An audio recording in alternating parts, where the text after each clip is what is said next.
કેમ છો ખેડૂત મિત્રો? બધા મજામાં જ હશો. તો ખેડૂત મિત્રો, હું આવી ગયો છું સોંશિયા ગામમાં એક આંબાની કલમ વિશે માહિતી લેવા માટે. અને ખેડૂત મિત્રો, આપણે યુટ્યુબ ચેનલ નામ છે જય કિસાન ઓફિશિયલી અને જય કિસાન વિલોગ 99 નંબર. આપણે બે યુટ્યુબ ચેનલ છે, એમાંથી કોઈ પણ યુટ્યુબમાં આવે તો ચેનલને સબસ્ક્રાઈબ કરવાનું બાકી હોય તો સબસ્ક્રાઈબ કરી જશો, જેથી રોજ નવા કોઈ પણ વિડીયો બનાવું તેની માહિતી તમારા સુધી મળતી રહે. ખેડૂત મિત્રો, રોજ આપણે સોમથી શનિવાર સુધી માર્કેટિંગ યાર્ડમાં હોય છે અને આપણે જે અહીંયા સવારે લાઈવ અરેન્જ થાય છે, તલ છે, મગ છે, બાજરી છે, એ બધાને આપણે વિડીયો બતાવી છે. તો આપણે આડા દિવસે રવિવાર હોય, શનિવાર કે માર્કેટ યાર્ડમાં રજા હોય ત્યારે આપણે કંઈક અલગ વિડીયો બનાવીશું, કોઈ કંઈ દેશી જુગાડ બનાવ્યું.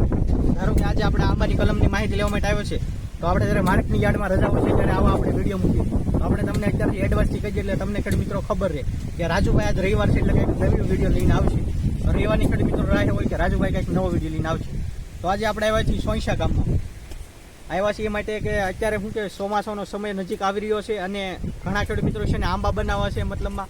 તો રોપા ક્યાં મળી રહેશે સારા અને ખાતરીબંધ, અને કઈ કેરી વવાય, કઈ પરીક્ષા છે અહીંયા ભાવનગર જિલ્લાની, એની આ ખેડૂત પાસે આપણે માહિતી લેવાની છે. તો આપણને બધી માહિતી આપશે આગળ. અને આપણે યુટ્યુબ ચેનલને હજી જો ખેડૂત મિત્રો વિડીયો પહેલે જોતા હોય, સબસ્ક્રાઈબ કરવાની બાકી હોય તો સબસ્ક્રાઈબ કરી જાઓ, જેથી રોજ હું નવા કોઈ પણ વિડીયો બનાવું એની માહિતી તમારા સુધી પહોંચી રહે. હવે આગળ મળીએ આપણે ખેડૂતને અને આપણને એનું ગામથી લઈને સંપૂર્ણ માહિતી આપે. સીતારામ દિનેશભાઈ. સીતારામ. એક થોડુંક તાણી બોલજો આપણે. એક તમારું નામ બોલો. મારું નામ દિનેશભાઈ. દિનેશભાઈ દિહોરા. નામ? ગામ સોંશિયા, તાલુકો તળાજા, જિલ્લો ભાવનગર.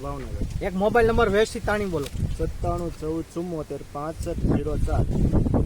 હવે તમે આપણે આ નર્સરીનું કામકાજ કેટલા વર્ષથી કરો છો અને તમારું નર્સરી નામ એક તો?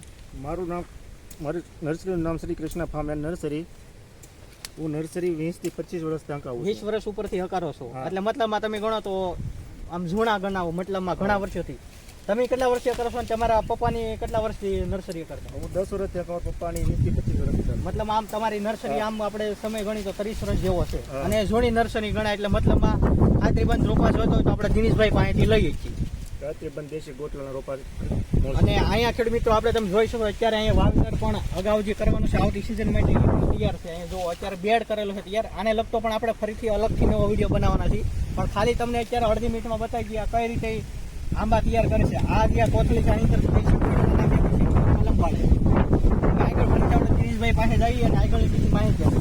તો દિનેશભાઈ, હવે તમારી પાસે અત્યારે કઈ કઈ વેરાયટી મળે છે આંબાની કલમમાં? મારી પાસે કેસર, રાજાપુરી, જમાદાર, બારમાસ્યો, લંગડો, વિવિધ જાતની વેરાયટી મળી રહેશે. અને વધારે કઈ હાલે વેરાયટી? અહીંથી ખેડૂતો લઈ જતા હોય ને તમારે જે હાલતી હોય? અમારે વધારે કેસર વધારે હાલે છે. કેસર વધારે હાલે છે. હવે અહીંથી મતલબમાં ખેડૂત આ રોપો લઈ ગયો હોય ત્યાં કેટલા સમયમાં તૈયાર થઈ જાય? કેસર લઈ ગયા હોય તો 3 વર્ષ 4 વર્ષમાં આવી જાય? અહીંથી રોપો લઈ જાય ત્રીજા વર્ષે અમારે દેશી ગોટલાનું વાવેતર બનાવી છે. ત્રીજા વર્ષે અમારા રોપો કેરી આવી છે.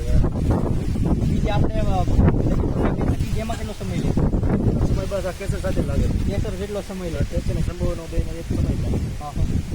હવે આપણે આ આંબાના રોપવાનો સમયગાળો એક ખેડૂત મિત્રને કહેશો? આંબા રોપવાનો સમયગાળો 17 મહિનામાં વરસાદ થઈ જાય ને પછી ગમે ત્યારે રોપીએ. વરસાદ થાય મતલબ જો ખેડૂત મિત્રો વરસાદનું કઈ નક્કી નથી હોતું, ક્યારેક જેઠ મહિનામાં થાય, ક્યારેક અષાઢ મહિનામાં થાય, પણ મતલબમાં આપણે ભારો વરસાદ થઈ જાય પેલો વાવણીનો પછી તમે ગમે ત્યારે રોપી શકો એમ દિનેશભાઈનું કેવું છે. અને એ છતાં કોઈ બીજા તમને આને લગતા પ્રશ્ન હોય તો દિનેશભાઈનો આગળ એનો મોબાઈલ નંબર બોલ્યો છે અને મારો એક મોબાઈલ નંબર બોલું છું 97 25 45 49 એમાં મને ફોન કરીને તમે ગમે ત્યારે પૂછી શકો છો. હવે દિનેશભાઈ, આપણે આ એક કલમથી બીજા કલમ રાખવાનું કોઈ નવા ખેડૂત હોય તો કે દર વર્ષે બનાવો તો એને ખબર જ હોય છે એટલે એ તો કોઈ સવાલ નથી.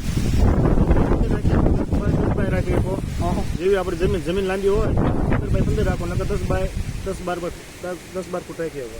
10 બાય 12 હાલે છે, 15 બાય 15 હાલે છે, એવું દિનેશભાઈનું કેવું છે. બાકી તમારી જમીન કઈ રીતની છે એની ઉપર નિર્ભર રહે છે. તમારા આજુબાજુમાં કોઈ નવા ખેડૂત હોય, આજુબાજુમાં કોઈ તમારા પાડોશી બનાવ્યો હોય તો અહીંયા જોઈ લેવું ને 10 બાય 12નું રેખું છે, 10 બાય 15નું રેખું એ તમે જોઈ લો. એ રીતે જમીનની અનુકૂળ પ્રમાણે બનાવવાનું.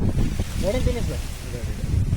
હવે બીજું એ કે તમારી પાસે અત્યારે હાજરમાં કેટલી કલમ છે? આપણે જોઈ તમારો બેડ તો આપણી પાસે હાજરમાં 35 થી 40,000 કલમ છે અત્યારે. મતલબમાં 30,000થી વધારે દિનેશભાઈ પાસે હાજરમાં છે. અને કોઈને ખાતરીબંધને સારો રોપા લેવા હોય તો દિનેશભાઈ મોબાઈલ નંબર છે, જ્યારે યુટ્યુબમાં આપણે આવે એમાં આપણને નંબર પણ મળી જશે. તો પહેલાં તે પહેલાં મતલબમાં બુકિંગ કરાવી લેજો. બુકિંગ કરાવે તો સારું રહે ને દિનેશભાઈ? બુકિંગ કરો આપણે ભાવ ખેડૂત મિત્રો અત્યારે કહેતા નથી એનું કારણ એમ છે કે ભાવ તો જે માર્કેટમાં તેજી મંદી પ્રમાણે હોય છે એટલે અત્યારે આપણે કોઈ ભાવ કહેતા નથી. બીજું એ કે દિનેશભાઈ, તો ખેડૂત મિત્રો આગળ આપણે દિનેશભાઈ છે નર્સરીને લગતી સંપૂર્ણ માહિતી આપી છે. પેકેટના રોપા છે સંપૂર્ણ માહિતી છતાં તમને કોઈ પણ પ્રશ્ન બાકી હોય કે મારે આ પ્રશ્નનો જવાબ જોવો છે તો તમે કોમેન્ટમાં યુટ્યુબમાં લખી શકો છો. અને દિનેશભાઈનો આગળ મોબાઈલ નંબર આ નંબરથી તમે મને ગમે ત્યારે બીજા તમારે કોઈ પણ પ્રશ્ન હોય તો મને ગમે ત્યારે ફોન કરી શકો છો. અને ઘણા ખેડૂત મિત્રોને એવા પ્રશ્ન છે કે હું મોબાઈલ નંબર ઘણી વખત ફોન ઉપાડતો નથી. ખેડૂત મિત્રો હું ચાલુ ગાડી હોય તો ફોન નથી ઉપાડતો પણ સામેથી કોલ પણ ફરીથી સામેથી કરું છું. તો હવે તમે આ જોઈ શકો છો આ અત્યારે નર્સરી તૈયાર છે. કેટલા ફૂટની નર્સરી, આમાં કેટલા ફૂટના રોપા છે અત્યારે આગળમાં? 3 થી 8 ફૂટના આમાં રોપા છે આગળમાં. 3 ફૂટ એટલે 8 ફૂટ સુધીના રોપા છે. અને ખેડૂત મિત્રો સારી કલમ 3 ફૂટની છે, 4 ફૂટની છે અને 5 ફૂટની આ લઈ જાય તો સારી ને બહુ સારામાં સારી ગણાય. બહુ તો વરસાદ થયા પછી વાવાઝોડું જેવો પ્રશ્ન આવે તો કલમ મતલબમાં શું થઈ જાય? કલમ ભાંગી જાય છે. ભાંગી જાય છે. તો મતલબમાં ખેડૂતને 3 ફૂટ 4 ફૂટની અને 5 ફૂટની લઈ જાય તો બહુ સારામાં સારી ગણાય. વેરાયટી સારી કહેવાય. અને બહુ મતલબમાં 6 ફૂટ 7 ફૂટની લઈ તો મતલબમાં આગવાનો કેવો પ્રશ્ન રહેશે દિનેશભાઈનું કેવું છે. એ છતાં તમને કોઈ પણ પ્રશ્ન હોય તો તમે કોમેન્ટમાં લખજો. અને આગળ આપણે આ વિડીયો પૂર્ણ કરીશું. દિનેશભાઈનો આભાર કરી છે કારણ કે આપણને એને માહિતી આપી છે. દિનેશભાઈનો આભાર કરવો પણ બહુ સારું ગણાય. આભાર દિનેશભાઈ. અને બીજો ખેડૂત મિત્રો યુટ્યુબ ચેનલને જોવા અને અંત સુધી જોઈ હોય ને સબસ્ક્રાઈબ કરવાની બાકી હોય તો સબસ્ક્રાઈબ કરી લેજો. મળશું એક નવા વિડીયો સાથે. આભાર.